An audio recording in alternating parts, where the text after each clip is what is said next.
Australians, it's Tuesday morning, 6:30 a.m. Welcome to my live stream. Americans, Monday afternoon, Monday evening to you. I welcome all of you who, wherever you're tuning in, we'll do our check-ins now. We've turned the page on last weekend. If there's any lingering questions, any lingering thoughts about this past week's fights starting last Wednesday in Australia and finishing up in America, just ask those as I'm going through this introduction, because the way I've been doing these live streams initially is we'll use the first segment bit to cover the title on the top, and that's this fight going down in Turkey. The IBA, a sanctioning body that, you know, comes and goes in terms of relevance, is having a world title fight with a guy, two tough guys at 130 pounds that definitely are not household names in America, but the UK, the Brits will definitely know James Dickens, Jazza, and then Europe will definitely know Albert Batyrgaziev. This guy is a gold medal Olympian from the 2020 Olympics. This is a battle of two southpaws, so we're going to talk about that, and we'll go over the current odds. As of now, my book is only letting me pick the money line winner, but like always, we get closer to fight night. Hopefully, method of victories will open up. It's an interesting matchup when you look at it. James Dickens, this guy, 35 years old, they call him Jazza. He stepped up he's one of these guys, domestic level, kind of world level fringe. He is coming off a huge win, in my opinion, of Zelfa Barrett. I used to spar with some guys in Sydney who knew Zelfa Barrett. And, you know, for the most part, Barrett is a guy a couple years ago. A lot of people in the UK thought that he had world title hopes. But Zelfa's career, you know, say what you want about it, never really kind of took that next step in elevation. But on paper, people thought Zelfa was going to handle Dickens. Dickens beat him. Dickens, every time he stepped up, like I talked about, Kid Galahad, you know, he loses that fight. And then, you know, he has 5 losses on his record. Guillermo Rigondeaux, he lost to Rigondeaux. Of his 5 losses, 4 losses are by stoppage. If you watch his style, how he goes about his business, he's like, you know, trying to mimic that sort of customato, bob and weave here. I'm not even going to compare him to like the style of Mike Tyson, because he doesn't have that sort of power, but that's what you're going to get with him. And Batyrgaziev is going to be a guy with a high fight IQ. A lot of people really high on him. And when we talk about the champions, the contenders at 130 pounds, nobody ever says Albert Batyrgaziev's name. And I'm thinking with this feature, I'm going to do my best to spread the word. He's a really good fighter. So as I got that out the way, that's our introduction. I welcome everybody checking in wherever you are. I see Mars in the house, Afro's in the house. Yeah, both of them are going to have vulnerabilities. One guy is a 40-fight pro. The other guy has 12 pro fights. It's his Batyrgaziev's 13th pro fight. It's interesting, though, if you go to his box rec, I've seen this with some of these European fighters. If you go to Batyrgaziev's box rec, it says he's 12-0, but then if you click on IBA Pro, for some reason, the IBA fights, the professional IBA fights don't fall in line with the complete record. So he's actually 14-0. So he's 14-0. This will be his 15th pro fight. He has 9 knockouts. Not counting on boxer. Yeah, Mankey crazy. I got Eubank with the upset. Okay, and then after this midweek fight card in Turkey, then we go to the UK, and we got Harlem Eubank versus Jack Catterall. I'm seeing some people feeling froggy on the Harlem Eubank upset. I'd like for you to explain that to me. So if you see Harlem winning, are you leaning on his athleticism to beat Catterall and win rounds and win a decision? Are you seeing his athleticism being able to stop Jack Catterall? I'm just interested on your pick. As of now, I think Jack Catterall wins a decision, but I'm always open to hearing what you guys take. What do you think of the advantage of Harlem over Jack? I don't think I think if Harlem has an advantage over Catterall, it's going to be athleticism. And something that is easily kind of forgotten about when guys aren't at the world level is he's still developing. When you look at Harlem Eubank from 2 years ago, 3 years ago, to his last fight, to fight night, he is adding levels. I bet on Catterall knockout. Some juicy odds, I bet. Let's look at those odds real quick. And I'll be uploading this breakdown tonight. I'm going to be uploading my breakdown and analysis of Dickens versus Batyrgaziev today in a few hours. Okay, wow, sexy pick right now. Eubank by upset, Mar the Prince says. He can edge a decision. Regis and Barboza gave Catterall troubles. Yeah, but I wouldn't put Harlem Eubank. I mean, Regis and Barboza beat Catterall. I mean, he's a slick boxer. Barboza's a really good boxer. I wouldn't put Harlem Eubank comparable to Barboza as a boxer. A lot of problems, especially his speed. That's what I mean. So when I say athleticism, to kind of, you know, the minutia of athleticism, explosivity, speed. But the thing about Harlem Eubank, speed isn't timing. That's the thing you should, if you're gonna think that his speed is gonna be faster than Jack, he's not gonna have better timing than Jack though. So you could be the fastest guy in the world, but if you don't have timing, it's not gonna suit you. So that's something to think about. I'm not trying to trash your pick. It's definitely, there's some good money there, definitely good value. It's not out of the, I don't think it's a huge, the odds will say it's a huge upset, but I don't even think it'd be that big of an upset. Yeah, wow, the odds have gotten closer and closer. This is cool. It could be a good pick, guys. I got to sit with it a bit more. Right now, Jack is $1.35 on my book. 100 gets you your money back plus 35. The draw is 15 to 1. Harlem's at 350. So you put 100 on him, you get 250 back. So he's not even a 3 to 1 dog. Hand history vault. Check it in. So that's interesting. Harlem's not even a 3 to 1 dog. So the odds makers are giving him a lot of respect, and this probably has a lot to do with Catterall, how his career is trending as of late. I think Catterall is going to be one of those guys that is going to be, you know, if he doesn't get things back on track, it's always going to go back to that Josh Taylor decision. That would have been his opportunity to become a world champion. To answer your question, is Jazza Dickens domestic? Yeah. Yeah. You know, I feel you could, I don't even feel it's shade when you call a guy a domestic level guy. I don't think that's shade. You know, it's not like, you know, regional, domestic, world class, maybe even right before world class, we could throw another category in there. If you look at James Dickens' records, like I said, when he's fought up, you know, he fought Rigondeaux, you know, he lost. When he fought Kid Galahad, he lost. So he's fought for world titles before, and he's lost. But watch the last fight. Zelfa Barrett isn't an easy out. Zelfa Barrett is a tough guy. He beat Zelfa Barrett. I didn't have him winning that fight. He beat him. So it's something to look at. Southpaw versus Southpaw. British people surmise he was on the juice when he beat Barrett. Yeah, it's really, Rambler, it's really kind of, I'm always hesitant to throw that out there. I mean, I'll do it kind of like comically, you know, like this past weekend when we're watching, you know, who was it? Was it Alvarado? When we watched the guy with 16 losses, his name slipped in my mind, fighting a prospect, and, you know, he looked amazing. When you're watching Francisco Rodriguez Jr., he looked amazing. So people were like, oh, they were probably on gear. I don't know. I mean, maybe, but I'm not going to use that as a narrative. Sky Nicholson, she's on this card. I think Sky Nicholson's issue, I just don't rate her as she just doesn't punch. She doesn't turn anything over. She taps and goes. Sky Nicholson's opponent is a girl. So I used to manage a female fighter out of Bondi Boxing Club. I managed her for a year and a half. I managed her. Her name was Lynn Sandstrom. So she's an Aussie fighter. She's from, you know, originally from Europe. She was a table tennis player. And then she came to Sydney.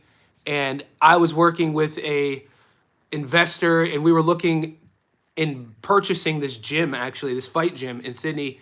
And then we checked out their tax statements. And without getting too in depth, I ended up, you know, pivoting from wanting to run the gym to managing this fighter. And she fought the girl who's fighting Sky. And Lynn is, you know, she's, you know, I think she'd only been boxing for a few years. But the girl won every round. You know, Lynn couldn't even score a round. But that girl is right here. Sky Nicholson should win easily every round. Yeah, Sky, she's good feet. We'll see. I don't know at this stage in her career. I think she's 30 now. It's really tough to take a fighter and change certain things or try to add certain things to their game, especially something like sitting on punches. Because if you want Sky to sit on punches, she'd have to change the whole dynamics of how she fights. Because if you're a mover, you're not going to be stationary to turn and pivot. So she's always movement, perpetual movement. When she's cooking, she does some things in there that are, and this, she could look like a slick boxer at times. But that's why her odds, $1. Her opponent's 28, like 28 to, Campos is 28 to 1. Sky will get a knockout first or second. The ghost she's fighting is a gift from Eddie. Yeah, like I said, go to Campos's resume. Cordina versus Quinoz, Gonzalez, Janet. I'm hoping that we get, Johnny, if you're betting Jazz, good luck, mate. I'm not betting. No, I'm definitely taking Batyrgaziev. Yeah, I don't think James Dickens beats Batyrgaziev. I think Batyrgaziev is one of the, dude, he's ranked number 6. BoxRec has Batyrgaziev number 6 in the world at 130. So when you ask about the 130, and what are they going to do? What are the sanctioning bodies going to do with Lamont Roach? He has a belt at 30. He fought Tank at 35. Pretty much fighting Tank again at 35. And then Roach, I was kind of shocked with some of his comments yesterday, if you guys caught that. Did you guys catch what Lamont said? He wants to fight the winner at 47 of Devin versus Norman Jr. I'm like,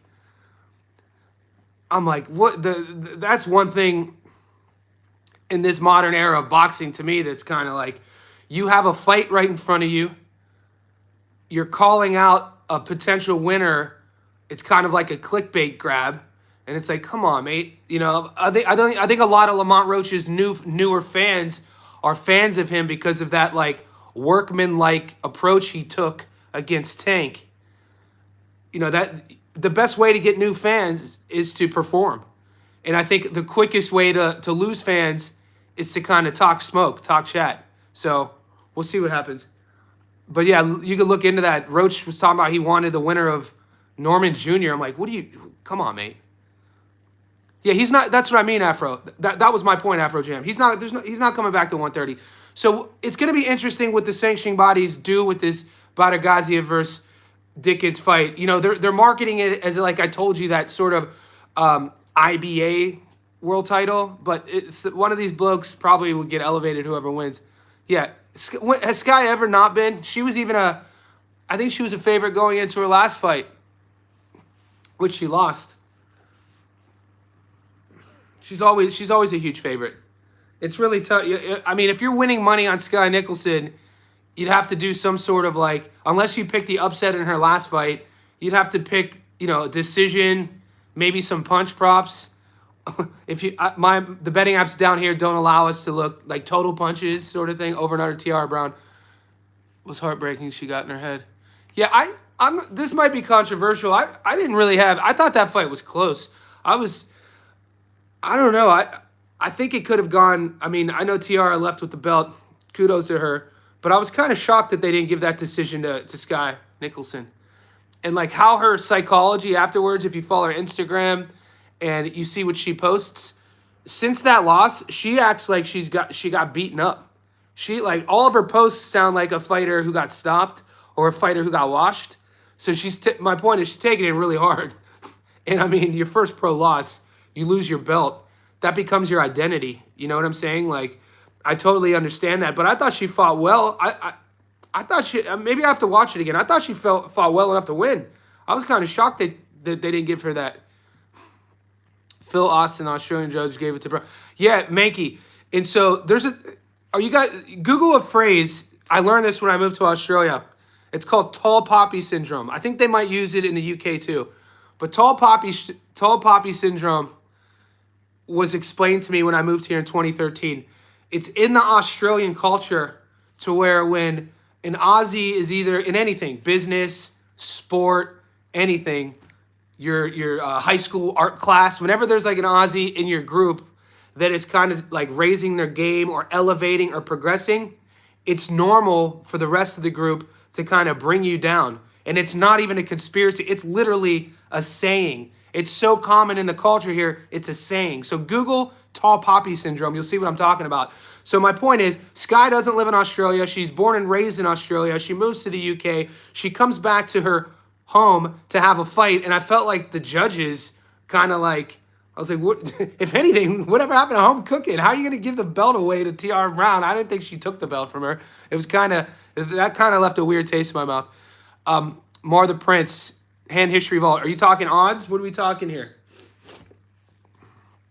Slam that line. What did I miss, boys? Guys, wherever you're tuning in, we're 15 minutes in. Let's like this video. I know a lot of you boys have already subscribed. If you haven't, could you do that? Also, hit the bell notification button because I know on these live streams you get notified. But I'm uploading 2 videos today, the breakdown, analysis, and prediction of the Batyrgaziev and Dickens fight, as well as the Eubank and Catterall fight. Harmon versus Norman, bookies, Norman. What? Get out. Hand history says that the bookies have released the odds of Norman Jr. and Haney, and they have Norman Jr. as the dog. I mean, what do you make of that, boys? Like, before we say let's load up on Norman, I want to hear what do you guys make of that? What do you make of those lines? Those are going to shift. That kind of sounds like a bait and switch from Vegas. We know the longer you gamble, the longer you bet. You kind of see sort of like, I call it bait and switch. These early odds that they put out are kind of tempting money to go in a certain way, and then you see them shift. They do this in horse racing. I brought it up like a month ago. Quick little story. So an old client of mine, he owns these coffee shops in Sydney. He owns about 6 coffee shops. He's originally from Ukraine. His name's Artie. Great dude. Great dude. He's like in his 50s. And he calls me up every now and then. He's like, Johnny, I got some coffee beans for you. You know, I go up to the coffee shop, you know, because I have a coffee grinder. One of my favorite things to do, a little hobby of mine, is buy coffee beans, grind them, and, you know, make homemade coffee. Just black, too. I use the coffee beans espresso as my pre-workout. It's the only supplement I take. Okay. And Artie also watches, like, he's been watching my content, a fan of, like, supports me, whatever I do, my books, my podcasts. And he watches, you know, when I put bets up. So he's been watching the YouTube lives and the betting because he's an avid gambler. He was telling me in horse racing, this is insane, that what they do to sway the odds on horses is that these sort of syndicates, these betting syndicates who've been banned from the betting apps, have a group and they have all this money, and they'll reach out to certain people and they'll say, put all this money on one horse to win. They give them that money, obviously. And then what they do behind the scenes is they put another large mass of money on different horses to sway the odds and go heavy on. And it's sort of a thing. And I'm like, it sounded crazy to me. And then I started asking more questions. One of my other clients works for a horse racing app in Australia, and I brought that up. So my point is, I think there's all types of sort of things when we see odds like this, Norman Jr. and Haney, Norman Jr. being the dog right now. It's insane. Betting syndicates, yeah. Yeah, it's crazy. And look, guys, in everything that I tell you, what book is this? Betting, are you talking, what betting app? Mayweather, remember, I'm in Australia, so the betting apps I use, Sportsbook, TAB. So you could look into that. TAB is kind of an OG horse racing betting app in Australia that you could bet everything on. And guys, I talked about this before on the stream. I didn't realize this until I moved here in 2013, that betting and gambling, it's so common in the culture here. They talk about it at the dinner table. It's called having a punt. Hey, John, hey, Johnny, you going to have a punt today? Have a punt? Having a punt is putting a bet on the races, putting a bet on the rugby, betting on anything. It's having a punt. So in 2013, I had moved from Vegas, you know, the gambling capital of the world. I lived in Vegas. And at the time at 13, we didn't have betting apps. You couldn't download an app on your iPhone in 2013 in Vegas and bet on sports. I moved here in 2013, and one of the first things my first boss told me was like, hey, mate, you got to download this app. We're going to the races on the weekend. You got to get some action, have a punt. So since then, it's like, it's one of the things that really doesn't get spoken about a lot. Aussies, gambling is so kind of like common in the culture. It's not even, like, it's wild. It's spoken about at the dinner table, like I said. But there are syndicates. And so, yeah, the odds are insane. Betting more common in England. Aussies take the English. Okay, of course. I mean, that makes sense. You know, the greatest irony in the world, in my opinion, are the Aussies who got sent here as a crime, Let me outcast you from this land and send you to this isolated land as a criminal. But that isolated land as a criminal just happens to be one of the most beautiful places on earth. And then the land they come from is this sort of, rainy, gloomy sort of place. It's insane. That's literally what you call ironic. Yeah, punter. I mean, think about where the white Australian culture comes from. What level would you say Albert Batyrgaziev? I think Batyrgaziev is world class. I do. Batyrgaziev is going to be I think he could be a champion at 30. Dickens, right below world class. Dickens will give him it'll be a tough fight. Right below world class. Like I said, every time Dickens, he's 35 as well. Now, he's not, this is a guy who fought Rigondeaux back in the day.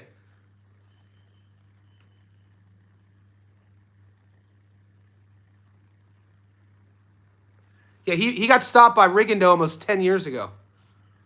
And we know at this weight class, being 35, I think he's 35, being 34 at 130 pounds, he's on the back end of his prime, past his prime. This is what I'm hearing from some of the Brits is like people were kind of shocked that Dickens' promotional team got him this fight. They thought that his time was done. They thought that he wasn't going to get another opportunity at becoming at least a world title belt holder.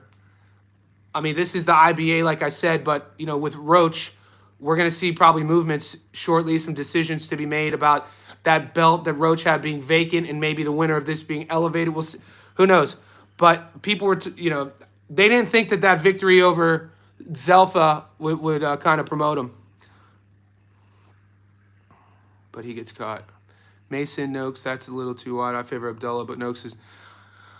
Guys, that's a tough fight for Abdullah Mason, mate. I don't know. I'm not convinced that Abdullah he's just gonna lock Noakes. No, that's a tough fight. I'm a huge Abdullah Mason fan, but Sam Noakes could, he's a boxer. Lewis Crocker, Paddy Donovan. Yeah, Crocker's a guy I bring up every now and then. Nobody really talks about.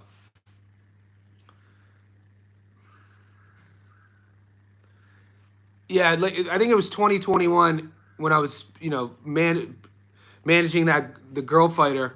There were a lot of Brits who were fighting out of that gym, and that's when I first heard of Zelfa Barrett. Some of the young boys there who were a lot of what happens in Sydney is fighters will come from the UK, fighters will come from Ireland, and they'll move to Sydney, and then I don't know if it's easier to get fights in Sydney when you turn pro or to domestic level, but you see a lot of guys. TJ Doheny is one of them. TJ Doheny, we know that, look at his career. He fought out of Bondi Boxing Club, I think, the whole second half of his career. That's just to name a few. Dara Foley, another one. Dara Foley, Irish guy, fought out of Bondi Boxing. So my point is, in 2021, people were high on Zelfa Barrett.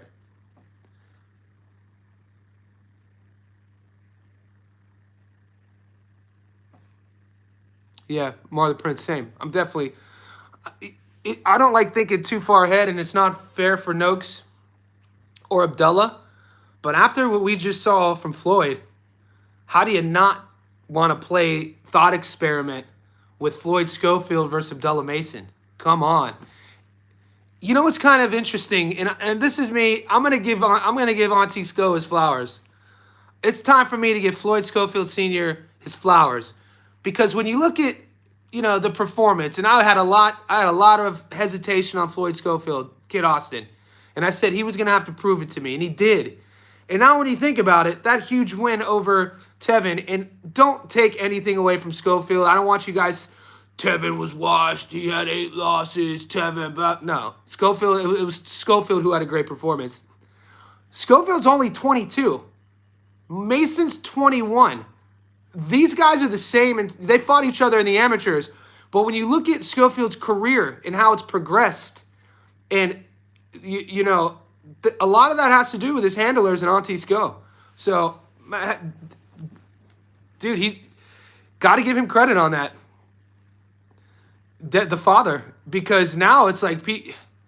Because when I think of the Schofield versus Mason matchup, I think Abdullah's not quite there yet. I don't think Mason is as seasoned as Schofield. I think the Pacquiao and Barrios fight will be over 10.5. Oh, God. Are we getting into that right now? Afro Jam. I did not know that.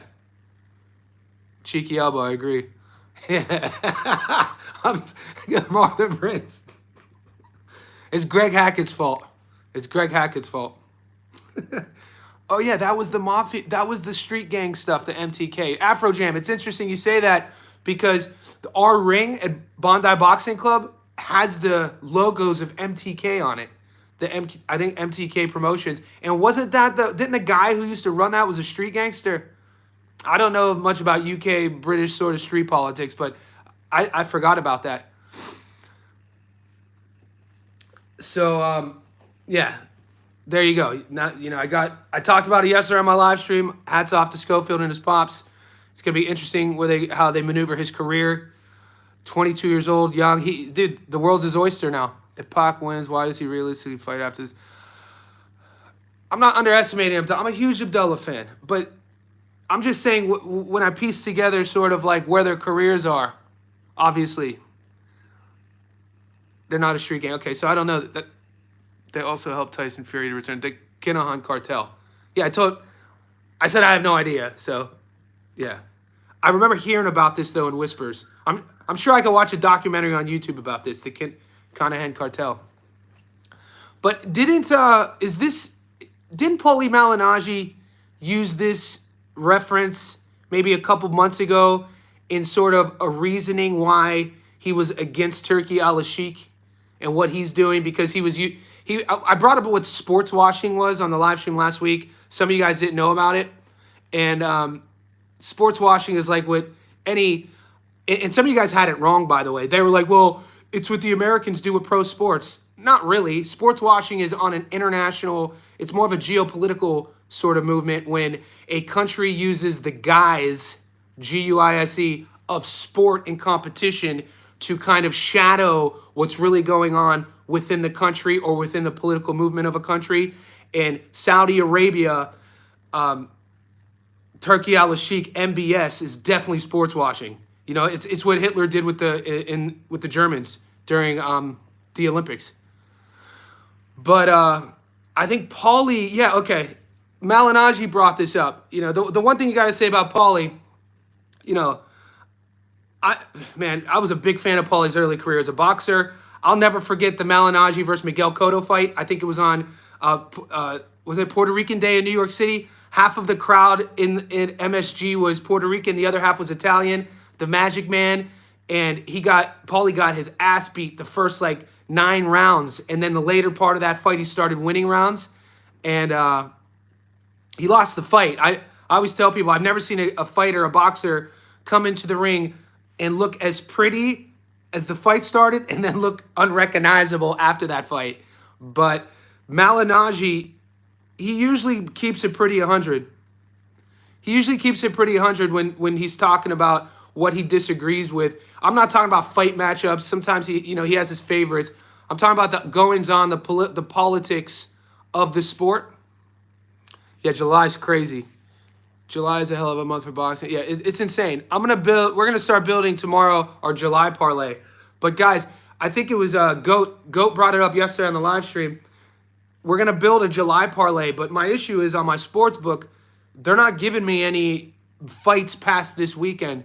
So I'm gonna just do my research and see if there's any other Aussie betting apps that are giving me the fights. Because if they do, it'll be easier for me to, all the July fight cards. I posted it on our channel yesterday. And we could piece together at least the 10 leg, like a July parlay. And maybe that'll be something moving forward. We'll do a month-long parlay and see if we get hit. But we got fights that, tomorrow. It's Thursday morning in Sydney, which will be your Wednesday night. So you Americans have Wednesday night fights. Dickens, Batyrgaziev. One of my boys is on that undercard, Will Chope. You guys won't recognize his name, but a buddy of mine, I used to podcast with him. I've known him probably for 15 years. Will Chope, when he fought in the UFC, and he fought Max Holloway, one of Max's first, I think it might have been Will's first fight in the UFC, maybe only fight in the UFC. At the time, he was dubbed the tallest. I think they fought at 35. He's like a 6'3", 135 pounder, and he went on to he has, I think his claim to fame is the most combat sports fights ever. in terms of Muay Thai, bare knuckle. He's had Lethwei fights. He's had MMA fights. His last name is Chope, Will Chope. And if you check my channel and go down on my playlist that says interviews, you could find an old interview I had with Will. Interesting cat. You know, I think he lives in Turkey or somewhere around there. So he's on this undercard. Probably not going to be able to watch it. It's tough for me and Sydney to get some of these sort of like international fights. It says it's on DAZN, but I'll be shocked if they have every fight on DAZN. If you go to the box rec and look at the fighters, you'll see Will Chope.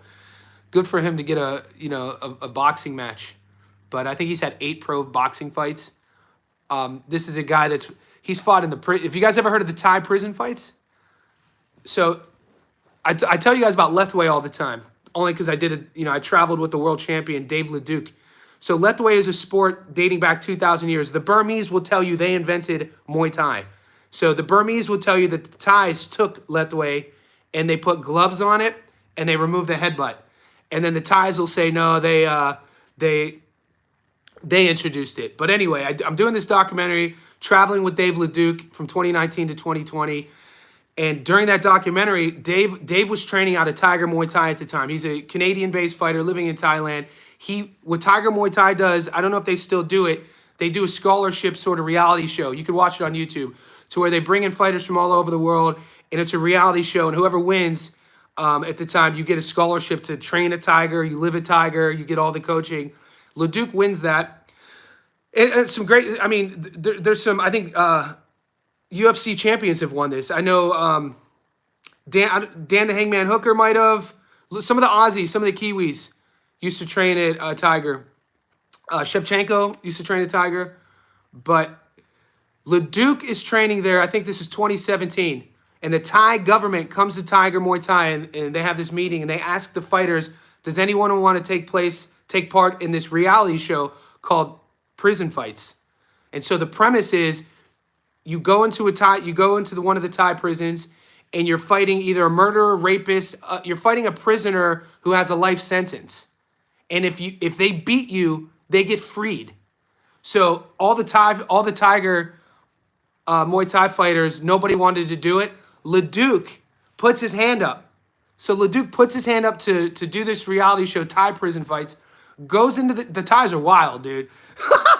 Could you imagine American prison fights in Riker Island or like fucking Folsom? So Leduc goes into Thai prison, starches 2 dudes. He not only wins, he knocks 2 prisoners out. So the prisoners not only don't get out of prison, they get concussions, right? An official from the Myanmar government is there and then offers Dave an opportunity to fight in their national sport called Lethwei. And at the time, it was an invite only.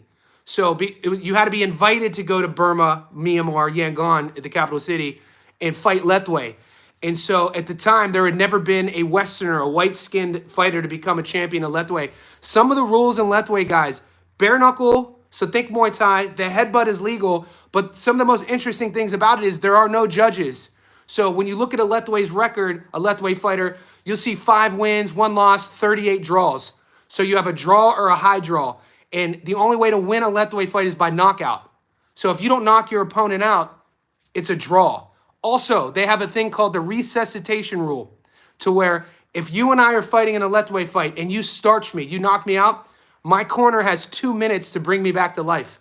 So you can knock me out cold. Then you could, if you're in my corner, you got smelling salts, you're trying to resuscitate me. And then, so that's called the 2-minute resuscitation rule. It's freaking insane, dude. And so this is Will Chope, the guy on it. This is my long roundabout story. I did a documentary about this, and Leduc, that documentary is on my YouTube channel. You can watch it.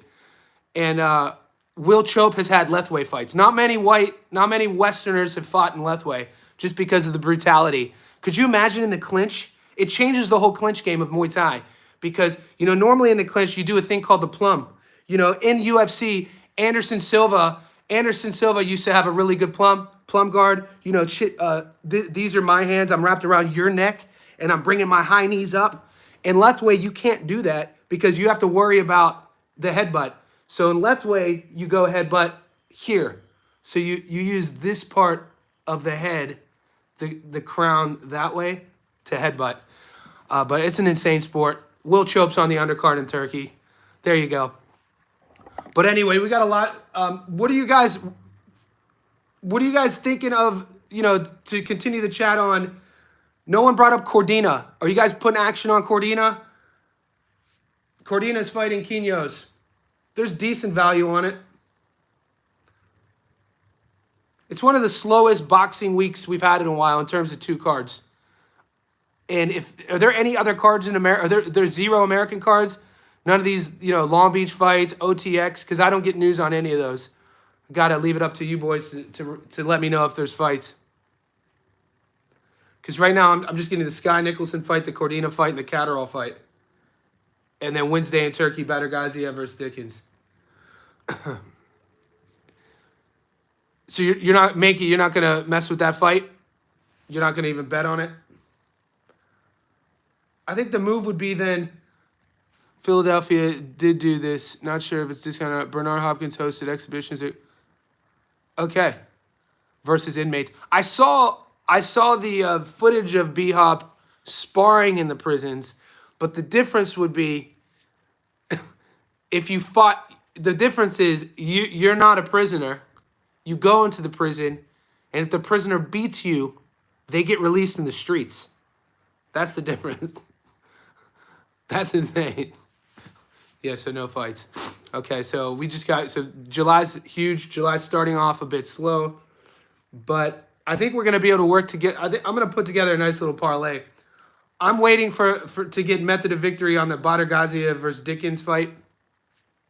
I mean, Dickens had been stopped. I think he's been stopped 5 times. Batyrgaziev got a little pop in his shots. Not one-punch stuff.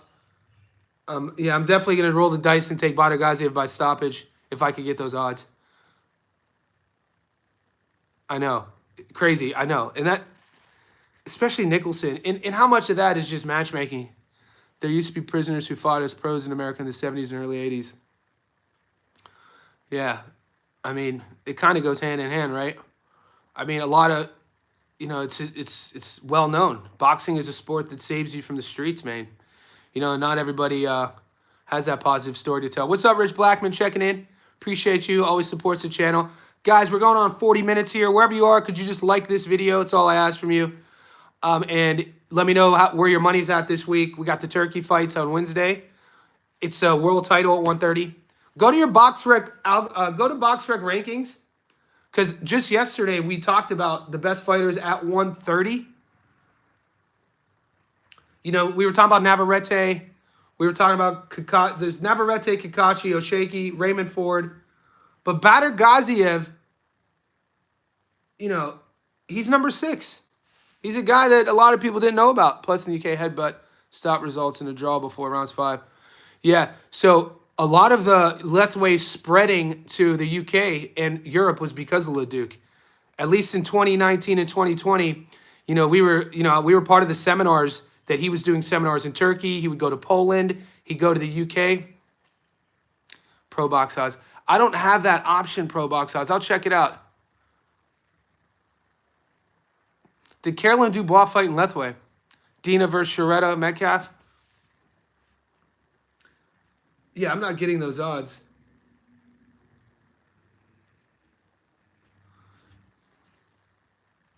When's Metcalf is fighting? She's fighting in a few weeks, right?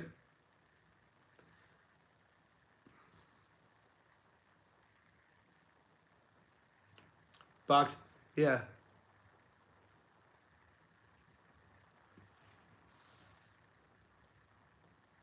Shernika Johnson fighting Thorsland. That New York card on July 12th is going to be fun. Shakur versus Cepeda. Berlanga versus Shiraz. Puello versus Matias. And Morel versus Katiev. All right, Afro. Educating us out here. I didn't know that. James Scott. In this corner, James Scott from Railway Prison. Would you say that over 10.5 is better than Catterall money line? If you guys are looking for value there, I'm not telling you to do it, but some of you boys are riverboat gamblers. If you guys are looking for value, I mean, some of you guys like Harlem to beat Catterall. I'm not saying I do, but the odds, you get him at 330 right now. So he's a little bit more than a 2-to-1 dog. I don't see it. I don't see him having the sort of, I don't see him outboxing Jack. It's a 12-round fight. It's weird how Catterall kind of gets dismissed. Think about it. Very close to see. I thought he beat Josh Taylor. He becomes a world champion. Doesn't go his way. Even though I picked Arnold Barboza Jr., that was a very close fight. Could have gone either way. Been on the wrong end, some really close decisions. And people, I've heard some boxing content creators talk about they don't like his style. I don't know, man. I don't mind it. For me, I don't need a guy who, is knocking walls down. And I like what he does with his feet. I like how he changes, his pace up. I like sort of like his fight IQ. I kind of like Catterall. O'Hara Davies lost in a close fight years ago to Catterall. Low volume. Yeah, that's what I mean. He doesn't have a lot of volume, but, the judges hold that against him a bit. He needs to bring something out of his fighter. He needs to, we'll see. There's a lot of fighters like Catterall. I don't think Eubank beats him. Yeah, Eubank's athletic. He's an underdog for a reason. Let's go to Harlem. How do you guys... So if he has popped 21-0, 9 knockouts... what's his best win? McKenna? What's his best win? His last fight? Erdogan? I don't know. I don't think Eubank... He is getting better, though. He's only 31. We'll see. Would you say that Harlem got more power than Regis, who dropped Catterall? Well, when Regis dropped him, I don't know, man. Does he have more pop than Regis? Maybe. I'd have to feel the punches. Neither guy is going to be a dude that I would like if I have a fighter and we're game planning for. Neither guy is really going to scare you too much. Maybe Harlem, but Regis has fought so much better competition. This is the step up for Eubank. This is his litmus test. You know what I'm saying? And guys, Catterall's not going to stand right in front of him. I know. Sugar Nunez is my guy at 30. He has, yeah. To finish the Eubank thing, this is Eubank's biggest step up. Jack's not going to just stand there in a phone booth with him. Okay, so people would think this is the upset. It can be. If Catterall, is he motivated? Does he want to? How does he climb back up that hill? Does he? It seems like a far climb to put himself in a world title picture again. Has to be really deflating mentally for some of those fights, how they played out. Katie versus Amanda. Man, I thought Amanda clearly won that fight. What up, Biz Eyes? Biz Eyes. The Biz Eyes. What up, Biz Eyes? You guys are wild with some of these names. Yeah, I thought Amanda... Man, did I watch a different fight? I thought she beat Katie Taylor, in smaller, I don't know. I think Amanda does the better work, too. Everyone rides cab drivers, not just checked in. What's up? Yeah, that's what I mean, Floyd's son. Canelo is Floyd's son. Your names are off the hook. Yeah, Eubank, I don't know. It's that last name, too.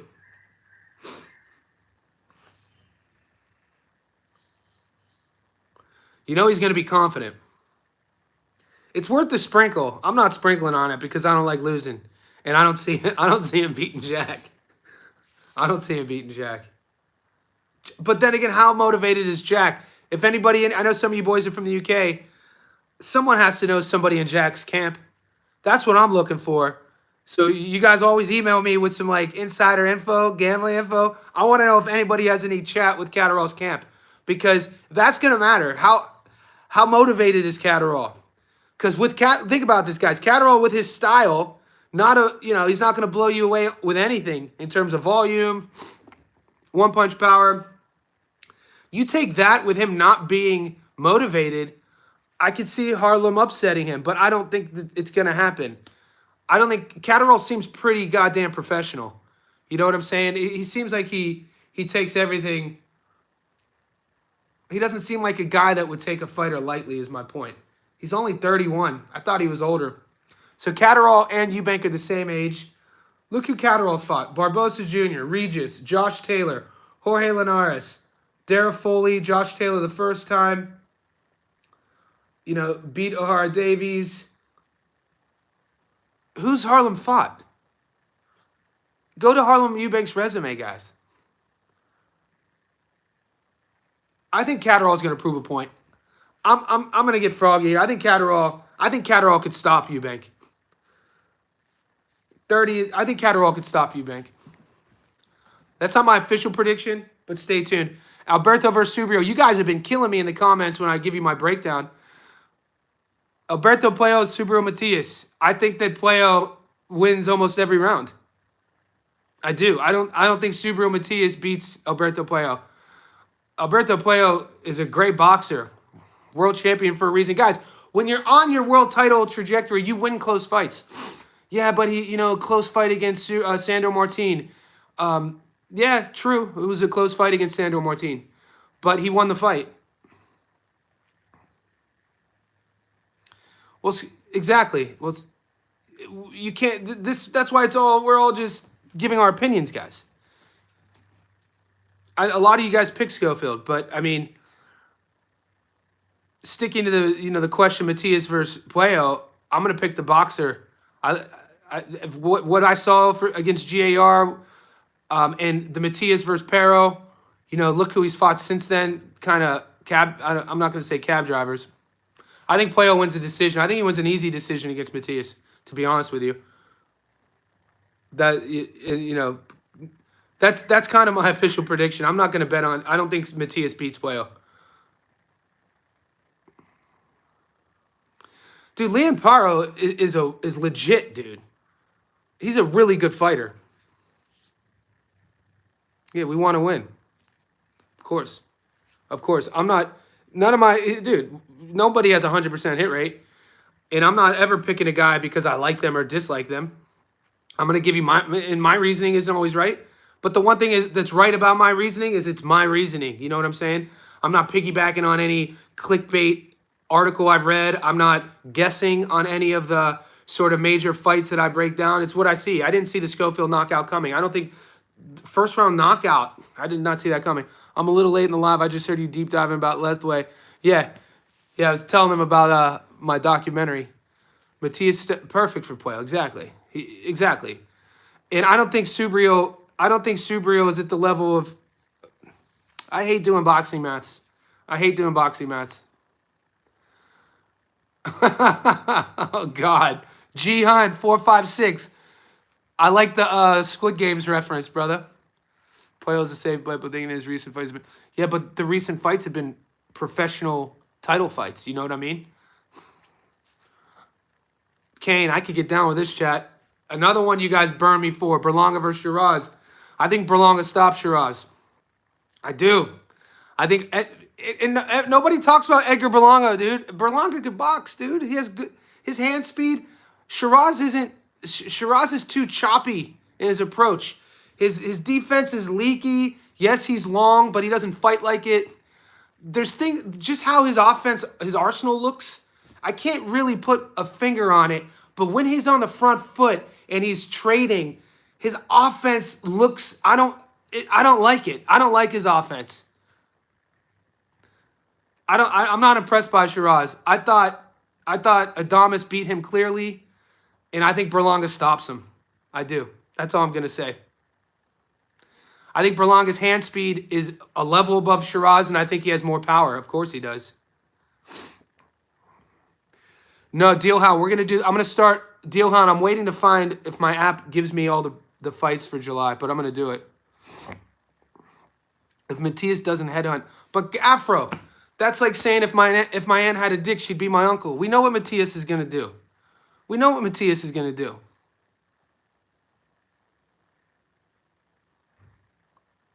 Yeah, Shiraz, if he had hand trouble, that doesn't change his body. I mean, it doesn't change him losing round. I mean, hand trouble is his backhand. He thought he was going to knock out Adamas. No, he looked good in the early rounds. You saw his body. You could see how that fight was trending, and I was shocked that I was just glad they didn't rob Adamas. Shiraz didn't. I mean, did he impress you against Adamas? Even with he didn't do anything. He looked kind of average to me. Like I said, I think Berlanga stops him. You're telling me that kid Shiraz is going to come over to New York and beat Berlanga in New York? I don't think so. Exactly. And Berlanga has more power. Nobody talks about his speed, and you know, Berlanga's a dog too. I don't think Shiraz is that. I don't think Shiraz is that dude. I don't think Shiraz is a dog. You got to be. I don't think I don't like his mentality. That's just me. That's just me. Like everything I've watched Edgar. I've watched almost his entire career. I remember doing a video on my Instagram Live when he was 16-0 with 16 first-round knockouts, and everybody was loving him. And then he lost so many fans because he stopped knocking people out. And then, you know, he bit the dude. You know, you got to bring that up. Then he did a victory lap after a loss. Got to bring that up. But anyway, I don't see Shiraz beating him. Yeah, Matias puncher's chance. It could happen. I think Subriel is a really, really smart fighter, really slick southpaw, world champion. I don't see Matias beating him. Berlanga is garbage. Here we go. Okay, there we go. We still love him. I would definitely not call Edgar Berlanga garbage. Shiraz is 8s with Andy Lee. They'll have worked on punch placement. Yeah, Andy Lee, the Joseph Parker savior, the Ben Whitaker savior. I'm not buying it with Shiraz. I'm sorry. Andy Lee's a great coach. I'm not buying it with Shiraz. I'm not. Once again, gonna have to prove it to me. Gonna have to prove it to me. I don't see it. I don't see it. He looks good on paper. I don't like when guys, yeah, I don't know. I don't see it. I think he's good, yeah. Another fight, Morel versus Kataev. Fun fight. The card's fun, guys. Exactly. Sometimes that mentality, a lot of times in close fights, that mentality wins you fights. Yeah, but a game plan is a game plan. I don't think Matias is the smartest fighter. I don't think Subriel Matias has the highest fight IQ. I don't think he's the most skilled. I mean, we love his knockout to win ratio. But watch it, like look at his feet. You're telling me Matias's footwork versus Puello's footwork and how Puello enters and exits the pocket and his timing with his jab. I don't see it, man. Matias is very easy to game plan for. So when you think about game plans, if you're using game plan to support Subriel, dude, Puello has a game plan too. You know what I mean? So I think the Alberto Puello puzzle is a little bit more difficult to game plan for than the Subriel Matias puzzle. Always off balance, over punches. All of his punches look the same. He has one entrance when he's engaging into the pocket. I don't know. We'll see. I'm nobody's perfect, but from a boxing, who's the better boxer? Who wins a boxing match? I don't see Matias beating Puello. We'll see. Guys, I got a client here shortly. I'm going to be uploading, like I said, the Albert Batyrgaziev versus James Dickens fight. Stay tuned to the channel. If you haven't already, like this. I told you. We got a lot to talk about. Murtazaev versus PBK. Josh Kelly. That's not the easiest. All I'm going to say, I'm going to end this live. I don't think so, Canelo. I don't think so. You guys think that Josh Kelly's just going to get walked against Murtazaev. You got to watch. You got to pay attention to those styles. I think Josh Kelly is going to be a nightmare for Murtazaev's style. He's not going to give him the fight that Tim Tszyu gave him. And Kelly is a smooth operator in there.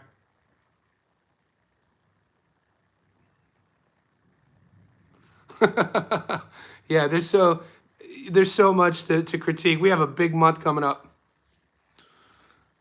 Same. Yeah. Is there a more disrespected champ right now than Alberto Puello? like it's weird seeing seeing kind of like all you got to do is watch Unbox to know that this kid is a world-class champion. I'm not picking Kelly versus Murtazaev yet. I'm just letting you boys know. Do your film study. I mean, Josh Kelly's not the same guy who fought Ray Robinson. He learned a lot from Evanescence when Evanescence stopped him. Hasn't been the most active guy, but he's made some defensive adjustments. How he operates in the ring, uses the whole ring, really twitchy reflex guy, has pop. It's a tricky fight for Murtazaev. But I'll see you boys soon. I've been doing 2 live streams a day. This is my first one. I love the feedback, guys. We don't have to agree on everything. That's why I think we enjoy this conversation. When I'm wrong, I'm wrong. When I'm right, I'm right. Hopefully, you guys get it more right than you get it more wrong. Let's get this money. We got fights in less than 48 hours. I'll see you boys soon.